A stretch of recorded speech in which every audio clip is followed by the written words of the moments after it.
welcome. The official Army wife. I don't know why does that seem familiar. I'm not sure who that is, but welcome, official Army wife. And feel free. I was sharing. I'm Sir Charles Carey from season 1 of the Keynote. So just want to formally welcome everyone and say, this is a really exciting time for many of us. And for those of you that are in the chat room, please feel free to ask questions, make your comments so we can get some energy, get some feedback on, what you think about what we're sharing and your insights about, reality shows and, the information we're sharing about our reality show. Last week was my very first blab, so I guess I'm not a newbie anymore. But once a ham, always a ham, right? So let's just talk a little bit so we can just get it going. So Jerome, this is your first blab, and I know again we're limited with what we can share. We don't want to let too much out, but the promo was the Keynote was going to spill it on blab. What's your experience? How did you feel about your overall experience, Jerome? Wow, where do I start? Yeah, I know, right? You can start by passing. Hold up. You can start by passing me those cool glasses, first of all. What was that? I said you can start by passing me those cool glasses, man. I just got these a couple of weeks ago, too. Matter of fact. Nice. Thank you. But I think for me, it was just the experience of being in that environment to receive the knowledge that we got. I mean, it was an exclusive opportunity, a prime opportunity to see, so to speak, behind the scenes of really what it is to be a speaker, right? And got to hear the inside scoop, things that people that take people years to figure out. So just being in that environment amongst other, speaker friends, who were getting that same knowledge and just seeing each other, grow and transform through the whole experience. So just from the training aspect, I was blown away, man. As we all know, our mentor De La Tour, he always over delivers. And so just that whole experience, it was transforming. It was definitely a milestone in my life that I know is going to stay with me for the rest of my life. And kind of just catapult me into the career of speaking, man. It was a blessing. I enjoyed it. Yeah. It's not even talking about the whole, experience of everything we went through outside the class. Okay. Oh my gosh, we can't even talk about that. I see the chef. Looks like the chef has joined us, Sir Charles. So can you? I'm assuming you're on your desktop, but there is a square box on the screen. If you can click on that square box, that can be the process of us bringing you in with us. We had some questions we wanted to ask you. So if you can see on the screen, there's a box. And I think actually that food was amazing. That food was off the chain. Wow. That food was off the chain. I mean, absolutely amazing. And let me just say, just because I have been on Blab a little longer than my two brothers. Yes. So I'm going to ask all of you all to give us some props. That's where you hit the screen and you give us some props. Woo, hands up. All right, Jerome. Yeah, give us some props. Because it's part of the whole process of moving us up to the next level. I guess the equivalent of hearts and Periscope, right? Right. They're the equivalent of hearts and Periscope. And one of the things, I just want to jump in here, Sir Charles. Go for it. And I'm going to put us on Periscope at the same time. Huh? I'm going to put us on Periscope at the same time. Oh, yay! So one of the things that I think is wonderful about both of you, I mean, Sir Charles and Jerome. Right. So neither one of you have been familiar with Blab, but you took the leap of faith and jumped out there and said, okay, Regina said get on Blab, so we're going to try it. That's right. And that is really important in how you do everything in your life. Many times you have to step out on faith. That's right. You have to just jump in the water. And trust me, I didn't know everything about Blab either. Okay. But I started going to Blab. I started getting in Blab. I started, and one of the things, so I just started following different Blabs, following different people. And then, like, they would say, okay, Regina, jump into the seat. And of course, I was like, no, I'm not ready. Right. You know, like, just like tonight, like, I don't have everything together. But of course, Jerome, please tell your wife, you know, I have my jewelry on. Of course I do. But, you know, many times people want to see the authentic you. Right. They want to see you in your home environment. Okay. They don't want to see you all prepared with your prepared message. They want to see the authentic you. And that's why I didn't do makeup tonight. Oh, okay, Sir Charles. Normally I would have makeup, you know. You hold on, we got something special. Here comes Gaston. Uh-oh. Yeah, the chef is in the house.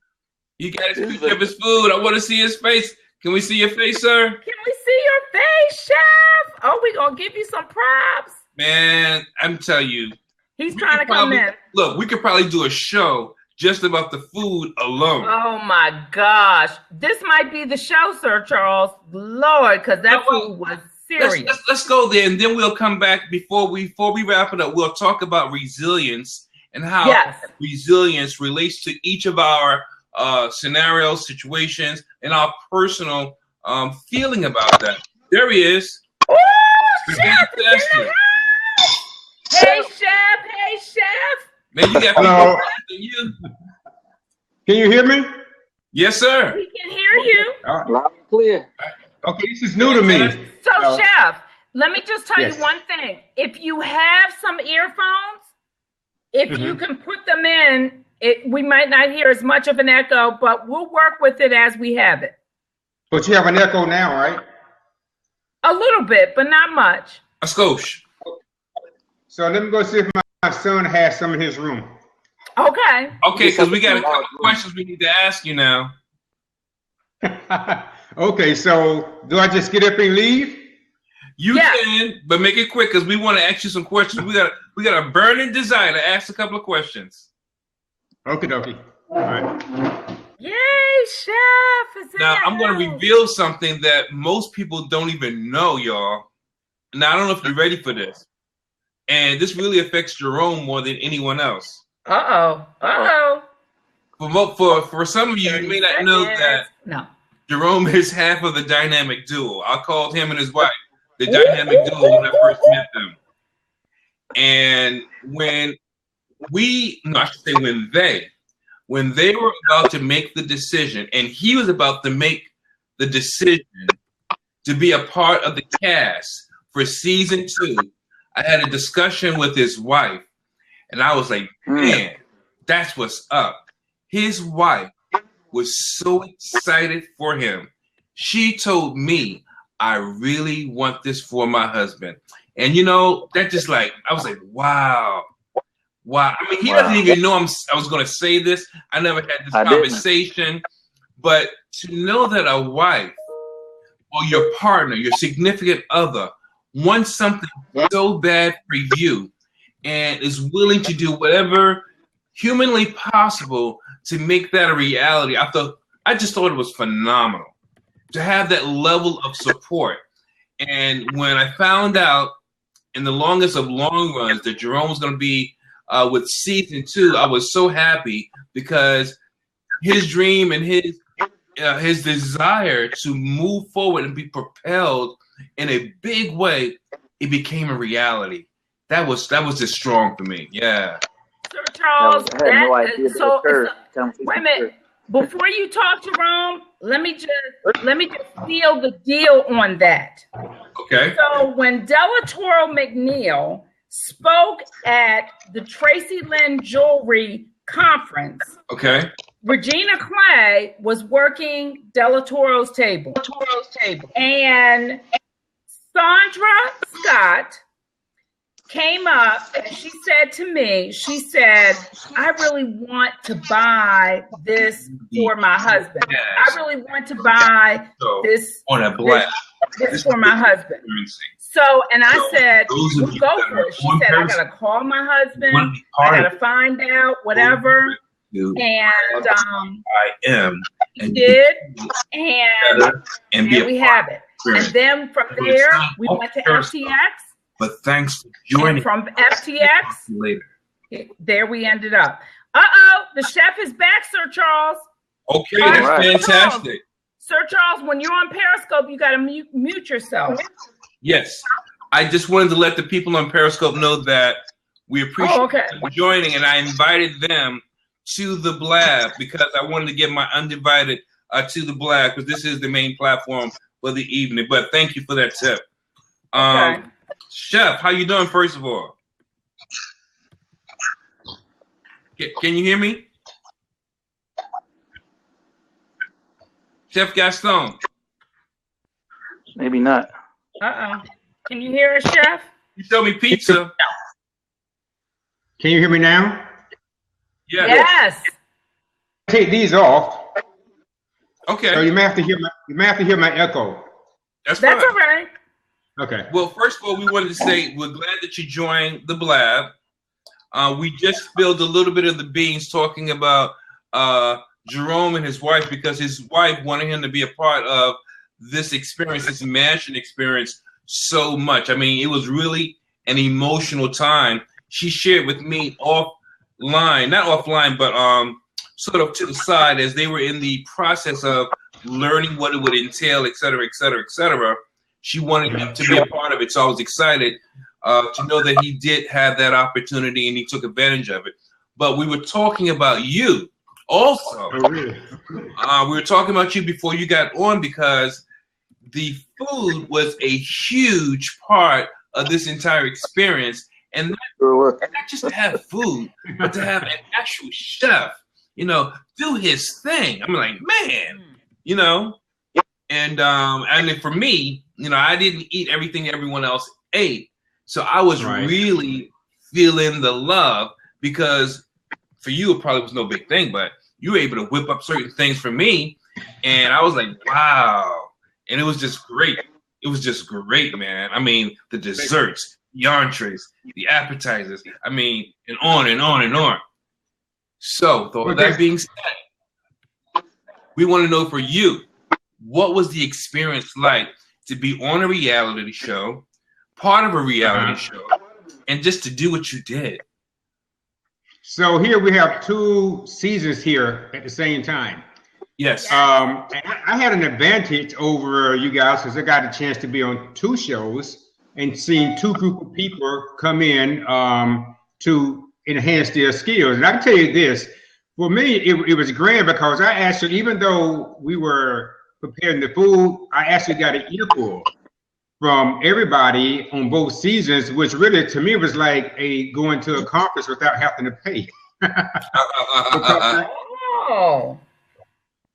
I have the knowledge of you guys. I have an ear to where I listen without people notice that I'm listening. And that's how I obtain a lot of knowledge, okay? And listening from you guys, I learned a lot. I actually learned a lot about how to execute because it crossed professions, okay? Yes. I learned about how to speak, listening to you guys around the dinner table. Because I also do speak at different events, particularly with youth, and I picked up a lot of tips from you guys. And to see De La Torre and you guys execute, this vision, it was wonderful. I learned a lot, and I said on my Facebook page every time, I got to hang out with some of the smartest people that's in this country. That's kind of like a secret. All you guys have a lot of knowledge that can benefit a lot of people. You need to go on a real wide stage to do that. All right. Excellent. Now, how was it for you to come up with these ideas for the food? Was it something that you already knew, or was it, you don't have to, it won't hurt our feelings. Was it custom made for us, or, how did you come up with the idea of what you were going to prepare both seasons? Well, I don't know if you guys noticed, but before each season, I ask you to Facebook friends a lot of you guys. And what I do when I Facebook friend people, I ask you to look at their profile and learn a little bit about them, the region of the country where they're from, and you can learn a lot of habits by looking at the profile, their likes, the places where they're visited. So that helps me to determine minion profile for the people coming from different regions around the country, and that's how I try to do it. That's why when you got there, Charles, I had some items for you because I knew a little bit about you before I even got there. Fantastic. All right. Wow. So Chef, I just want to jump in, Sir Charles, if you don't mind. No. So Chef, you studied us. Is that what you're saying? Right. Like you study and I do that for right. With my clients, when I cater a company, when I get a client, a corporate client, I go study their company before I even call them.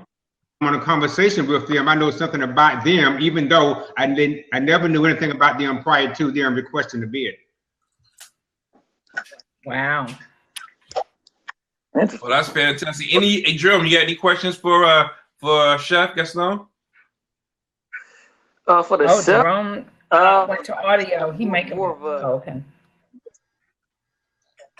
Afterwards, thank yous, man. I guess after the show, they can just to, I guess have any conversation afterwards. But I just want to let you know here for the first time, actually seeing you since the show. Right. You definitely made a huge difference as we were under a lot of stress. Stress though. Woo. And so having some prepared meals definitely eased some of that anxiety and stress and the stuff we were going through. I don't think any of us had the time to even think about what we were going to eat. We knew that was taken care of, so that was one less thing we had to worry about. So it definitely made a huge difference. What food? And Jerome, that's very, very important. And as you see, I have a little extra guest. I have an extra guest on the show, but he loves Periscope. Say hi, Antonio. He loves Periscope and he loves Blab and he loves Delatoro McNeil. So, so he heard me and he jumped in. Look, okay, so now he's got to hear what's going on. But Jerome, that's really, really important that you said, because many people, and once you see the show, you'll realize our hours were like crazy, ongoing. Crazy. Like I was like, really? No sleep. So the time that we had to eat was almost like our downtime. Exactly. Right. Uh-huh. And so it's nothing like having your downtime when you don't have to think about what it is that's going to be presented before you. Right. Now, the first day, of course, Chef, we didn't know you. You didn't, right. I didn't realize you knew us, but I didn't know you necessarily. But the food was just phenomenal. So every day after that, I was like, oh, I'm ready to sit down and chill and relax with whatever Chef has to bring. Do you have a specialty that you like to prepare? Well, it depends on what day it is. Whoa, okay. Wow. So does it fluctuate with the temperatures also? And the seasons, because the season. I go from Indian to Thailand to France to Southern Seoul. So wow. I don't have a special dish, but I'm pretty diverse. Well, we just want you to know how much you were definitely appreciated, and I think it added an ambiance to. I know for season 1, and I'm sure season 2 as well. It added an ambiance that just made it so much more valuable and well-rounded. We really appreciated what you brought to the table. Thank you for being there and being the one that was chosen. Yeah. Okay. Well, one thing about food, if you notice, everywhere you go, whether you're going to a conference to speak, you're going to a hotel for dinner, you're going to a wedding, you notice that the food set the atmosphere. If the food is terrible, it can actually, really make the event go good or bad, so people remember that. So one thing about people who provide the food to events, they have to make sure that they set the atmosphere for their host to what they are doing. Okay. Well, we're at the halfway mark, folks, and I want to sort of turn it over to our viewers a little bit to give them an opportunity to ask questions. And for those of you that have an idea why you're here, or you just totally know why you're here, we want to thank you for joining us on the Blab. We are spilling it, some of the inside secrets, some of the behind the scene things, like I shared about Jerome, about the chef and things like that. But we would like to have you ask any question. If we're able, we'll answer it. But ask any question that you would like to at this time, because we have plenty of time left before we start to speak about resilience and how that relates to each of us as individuals. So in the chat room, please put your question, or if you just want to make a statement, it doesn't have to be a question. Put your statement or your question on the right-hand side and let us take a stab at answering it or responding to you. And if you want to jump in the seat, certainly I'm willing to jump out so that somebody else can jump in. If you want to just, so just tap it up, give us the props. And if you want to jump in the seat, just type in the chat box, jump in the seat. And we certainly, I certainly will jump out, and certainly you all can jump in. And we do encourage you all to go and tell a little bird on Twitter to share, so that we can get more people following us. And I thank you for all of you all that have shared thus far. So we, so we're excited. And I just put in the chat box the website to learn more about the entire TV show, the web series, everything that we're doing. You can always go there and see what's going on, see what's happening. It was just, I don't know, maybe a week and a half ago, we had a handful of followers in our Facebook page, and we did an all-out massive push. And now we have well over 1,000 followers, maybe almost 2,000. I don't know, because the word's catching on. People are finding out about us. Awesome. Absolutely. Okay, should I stay on or make room for others? Oh, no, you're good to go. You're good. So what we'll do, if there are not any questions, we'll just continue to go on and let people enjoy or appreciate the dialogue that we're having here. And I was looking at something. Okay. All right. So anyway, so now I would like to just take a few minutes to share. Each week we started out with a topic, a theme, if you will. All right. And I think week one was collaboration.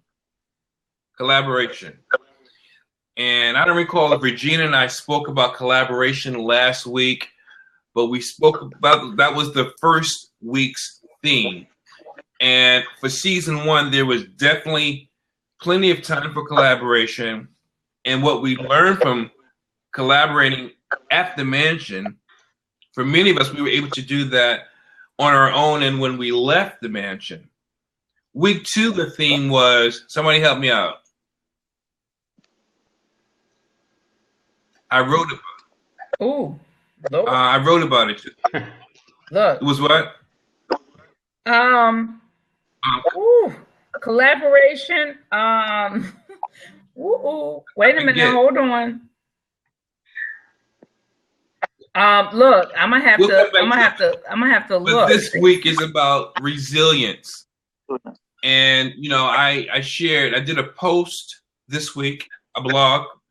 And I did a video also talking about resilience, and I shared some images. And I'll tell you, resilience is so key in your daily lives, regardless of whether you have a business or not. And I'm sure many of us have bounced back from something. I know part of my story and why I do what I do is because of some of the curves that I didn't take so well. So I fell off the path. But I'm grateful and I thank God that I was able to bounce back. And that was how I began to experience resilience or resiliency in my life. You know, I am an overcomer of substance abuse. For over 25 years of my life, I was a drug addict, straight up. And to bounce back from that lifestyle, I won't say it's anyone can do it, but I believe anyone can, but most don't do it successfully or consistently. But I have, and I'm grateful that I have. So that was one of my examples of sharing the importance of resiliency. And also one of the major takeaways, I was able to share that as far as how it relates to my experience at the Keynote at the mansion. Had I not been able to bounce back, I definitely would not have been able to enjoy some of the fruits that I have by meeting people in these various industries and being able to reach, inspire, empower, and encourage people today. Someone else take it away on resilience. I just want to say, Rick, I'm going to jump out and jump back in. I'm actually on my phone right now. I'm going to hop on my laptop because I think my battery's about to die. Okay. Soon. All right, I'll be right back. Virginia, do you want to talk about resilience? Well, let me just come on. Yes. Let me just come on in with resilience. So many of you may know, or you may not know, but you'll learn when you watch the keynote. I'm a single mother of 2 children, 12 and 8 years old. So when you talk about resilience, when you talk about bouncing back, when you talk about your life seemed to have been planned out for you, this is the way your life was supposed to be, when you thought that this is what was supposed to happen in your life, and it all comes from under you, right. What do? Well, and part of the reason, my son jumped in here with my blab, and they don't have school tomorrow, so that's why he's up late. And every time I'm on Periscope, he jumps in as well, because he, that's part of my why. That's part of my resilience. My resilience was, Regina, you can't give up. You've got 2 children that you have to provide for. So you can't give up. You have to do what you do. And so that is my resilience story.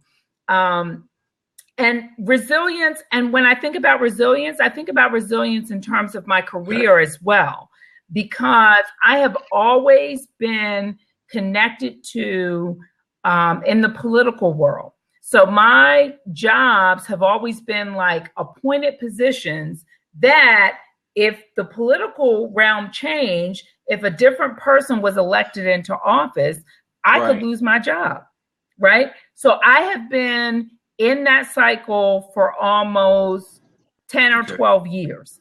Always, like every 4 years, thinking about, oh my gosh, am I going to lose my job? Well, let me just tell you, every time I have bounced back and I have moved forward, even so much in this political cycle where there was a person elected who I did not support. But because of my connections, and, I frame myself as the connection strategist, because of my connections, because of what I do, because of how I served, I was able to be resilient and move into another job. So well, that's fantastic.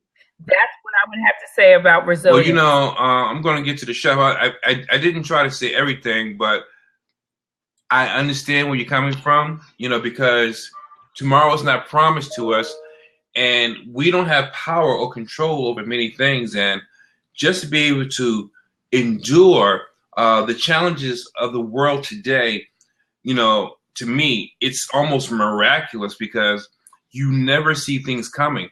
I mean, today, for instance, there was another shooting in, I think it was Oregon. And it's like, Right. when is enough? You know, and we're, as a country, we're bouncing back from all these shocking occurrences and events in our school system. Here comes Jerome. Yeah, he's coming back in.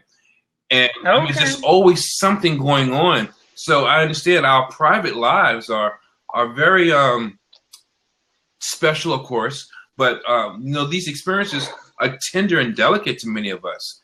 You know, because like you said, Regina, you'll also learn more about my personal struggle, because my struggles go beyond substance abuse. You know, I'm a 2-time cancer survivor. But Jerome or Chef, when did you guys talk about resilience and how it relates to you? We're resilience. I mean, I just think about so many different, I guess, experiences I had in my life. For those out there who are watching, I am a Army veteran, and you know, just going through different experiences, being in the Army. You know, setbacks, not getting you know, promotions when you really wanted them. You know, going after something that you really want and not getting it the first time, and just having that mindset that, you know what, I'm gonna try again, and that, you know, things may not happen the first time you try it. You know, that's with anything in life. You know, business, you know, personal lives, careers, or whatever. You know, you're going to experience failures along the way, and I think that's the one thing that prevents a lot of people from, you know, getting to a certain level of success, because they don't want to experience those failures or those setbacks. But really, those are learning opportunities to grow your life. You know, to learn from what didn't work, or learn from your failures or your setbacks. That's what makes us human. You know, and I don't know anyone who has obtained any level of success without experiencing some type of setback. I think that's what makes them stronger. That's what builds their character. That's what allows them to relate to people. Yeah. Because I don't believe that most people nobody wants, I don't say, let me take that back. It's easier to receive coaching and mentoring from someone who has experienced failure. Because when you see someone, they just had an easy breeze their whole life, you start thinking in your mind, well, I could never achieve that, because I've had some setbacks. I know I'm not at that level. But when you can talk to someone who has experienced some setbacks or some failures, and they still have overcome those because they've been resilient, it's like, wow. Well, if they can pull through, that encourages me that I can pull through too. That's right. It's not the end. You know, Dr. Jolly says a setback is nothing but a setup for a comeback. Absolutely. I didn't share this with you, Sir Charles. I often think about my father, and I think when I see and talk to you, because my father too, he was addicted on drugs for a number of years, and but praise God, you know, he's recovered. He's been recovered for, I think, at least going on 20 years probably. Wow. But you know, he's come back from. He actually goes around and speaks at AA meetings, and the Lord's really just did a 180 in his life. Yes. And so now when I hear your story, I often think about you. I even shared, talked to my father about you. Wow. Talk about your career and what opportunities has opened up your life, and how you know, there's a whole other life out there when you decide that I'm going to be resilient. I'm going to bounce back. Yes. Because it's not just about me. It's about serving and helping others. That's right. Giving hope to others. So, what about you, Chef? Well, resilience. One thing about a vision is, in your mind, you see the end results, but you don't see the road and everything it's going to take to get there, the potholes or the obstacles that get in your way. Right. It just reminds me of certain things in scripture where when David was anointed king, but he didn't get those instructions on what it would take for him to actually accomplish that. Okay. Or when Jesus told the disciples to go to the other side, he did not tell them they would be facing a storm. Right. So in life, I look at it with me, I've had several businesses that failed. Okay. I've been bankrupt, but each time I look and say, well, I have a vision that's still inside of me. So obviously it's not fulfilled yet, so I must stay on this road. Sometimes you have to take a detour because there's a roadblock. Other times you may get a flat tire, you may have to stop and fix it. Sometimes you may have to get out and walk, you know. But nevertheless, if you don't quit, then I tell a lot of people, if you don't quit, you'll make it there, because your past don't dictate your future, Charles. You know that yourself. Yes, sir. And what you do every day actually determines your tomorrow. So I heard someone say once, your future is hidden in your daily routine. So, I believe that. Yeah. So that's how I look at it. I mean, when people see success, you look like the owner of Hershey, Abraham Lincoln. All these people, we see their success. Right. But if you read what it took for them to get there, you would probably say, I would not go through that. But they had a vision. Right. They stuck with their vision, even though they may have failed. I don't consider it all the time failure, just experience, right? Yeah. Yes. And once you gain that experience on what to do and what not to do, you may make 3 steps backwards, but you make 2 steps forward. Then you'll reach that end results. That's and right. as long as you got that vision in your mind, you may have to push it up a little. Your Right. goal may be to reach a certain vision by 30. You don't make it by 30, then you just push it up because it's still there. You don't give up, because quitting is when you actually fail. Yeah. In music, we say that there are no bad notes or bad scores. In music, you have what's called resolutions. So in other words, when you play a note that's off, you take that into a run to bring you back to another note, which puts you back in the original key or in the right scale. So it's a similar thing in life. Like you said, there aren't mistakes; they're just experiences.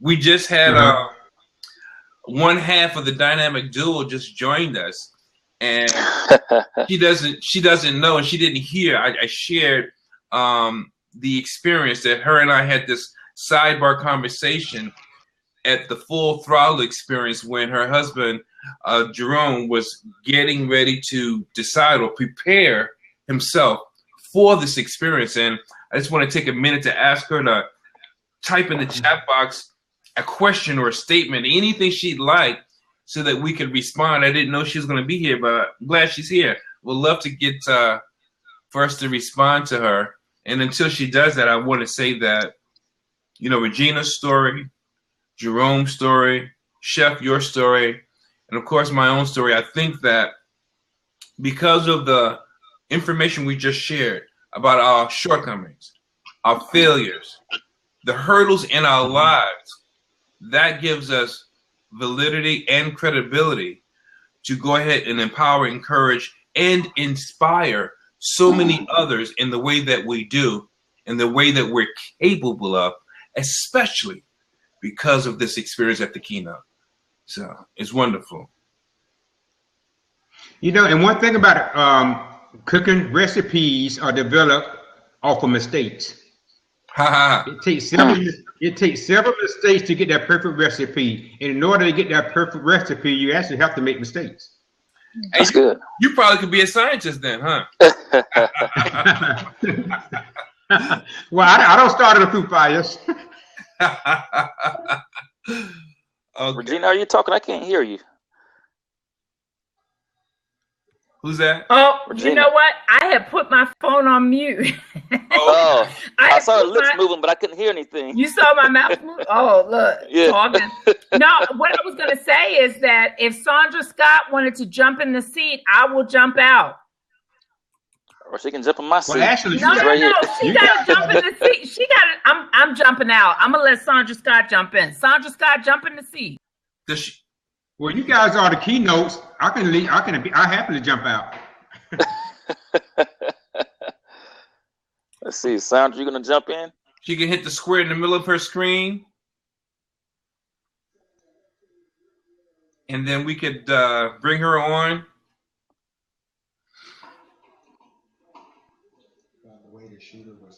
And I found out what the other topic was. It was a dream. Week 2, the theme was a dream. And of course, this is the 3rd week, and this week the theme is resilience.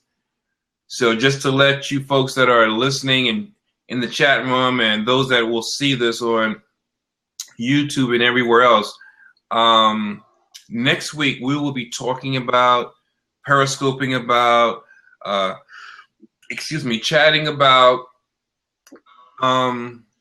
transformation. And I'm excited about that because that happens to be one of my topics. So, really hot topic and theme, because it's very imperative in all of our lives. It's almost like resilience, Yeah. especially if you've had failures, I'll share something with you, Charles, while we wait. I'm not sure if Simon's going to jump in or not. Okay, that's fine. But you may not, I guess you probably don't know about this, but on the day that I actually flew out to Tampa for the show, I experienced a lot of opposition just getting to the airport. Wow. I remember the day I flew out, it was you probably remember, it was snowing heavily. This was back in January of this year. Okay. It was snowing. Actually, it started snowing early that morning, and so I figured, hey, it's snowing. I probably need to leave out at least an hour ahead of time than what it normally takes me. It takes about a half an hour for me to get to the airport. And so I got on the road, and as soon as I got on the highway, it was bumper to bumper, and I started getting worried. I said, wow, I have to get to the airport, but I thought I had plenty of time. I still had at least an hour and a half to get there. But the traffic was so slow the entire time. My wife, she was riding in the car with me to drop me off. And the whole time in my mind, I was thinking, no matter what it takes, I have to get to the airport. Nothing's going to stop me from getting to this airport, the bumper to bumper traffic. So I finally made it to the airport 2 hours later. And I barely, I had just missed my flight. Oh. And I said, oh, any day but today, the day I'm flying out for this experience, it starts snowing, and I missed my flight. So I had to catch another flight. I get on that flight, and we're sitting on the tarmac for about an hour waiting for them to de-ice the plane. Wow. And as I'm sitting on the plane, I said, wow, what is taking so long? I'm anxious to leave. I'm still in Baltimore, ready to leave. And I'm just thinking in my head, what else could go wrong? And as I was waiting for the plane to pull off, I was searching on my phone to see if there's another flight to go directly to Tampa, because I was on a connecting flight. And as soon as I was thinking, the stewardess raised her hand and said, does anybody want to get off this plane and transition to another plane? There's a direct flight to Tampa. And I said, wow. I said, let me off this plane. And as soon as she said that, I hopped off, got onto a third plane, and that plane took off and got me there. So I missed my flight, got on a second plane. That plane didn't take off. Had to get on a third plane to get to Tampa. And that whole experience just, it spoke to me, because I was just thinking to myself the whole entire time that if you have a goal in mind, if you have a dream, or you have a destiny, no matter what it takes, don't let anything stop you. That's right. No matter if you don't get there as fast as you want to, because it took me a long time to get to Tampa. No matter if it's taking longer than usual, don't give up. Stay the course until you get to your destination. Even if you got to grow your own wings. Yeah, exactly. But look, we're almost at 10 o'clock. We got a couple minutes left. So I want to say that want to thank everybody for joining in, of course, Regina, Chef, Jerome, everyone in the chat room. I'm looking at Sandra, and I believe it was, who's the other person? Oh, yeah, Army Wife. She joined in. Kay Collins, thank you for joining in as well. And I'm going to make sure I get everyone if I can. Oh, yeah. And then our Ian Murray, who's a subscriber. He subscribed. Sharice Taylor and the Minority Eye. Just thank you all for subscribing and for joining us. And next week, we will plan on having even more cast members on. And I'm not sure which cast member will host the Blab, but maybe Jerome can host the Blab next Thursday at 9, and we can we'll do it all over again. We'll be talking about something different, other secrets, maybe some other behind the scenes information, and we just want to keep sharing this experience with you, because when the show comes out, you will love it. I'm telling you. Absolutely. Yes, yes. And with 1 minute, oh, hold it, 3 new messages. Let me see what these 3 new messages are real quick. This is awesome. Goodness. Yes, yes, yes. Thank you so much. Oh, yes. I love the Blab, too. I agree. Yeah, Mrs. Scott says that snow was not going to stop her husband from reaching his goal. Absolutely. So glad it didn't either. It was wonderful to have having this experience. But again, it's 10 o'clock now, so we don't want to belabor your time or take advantage of your time. We want to respect your time and see you next Thursday at 9 o'clock when the keynote talks about something new, something true, and transformation just for you. Thanks a lot, everybody. All right. God bless you. Come back next week. Yes. Come back next week. Absolutely.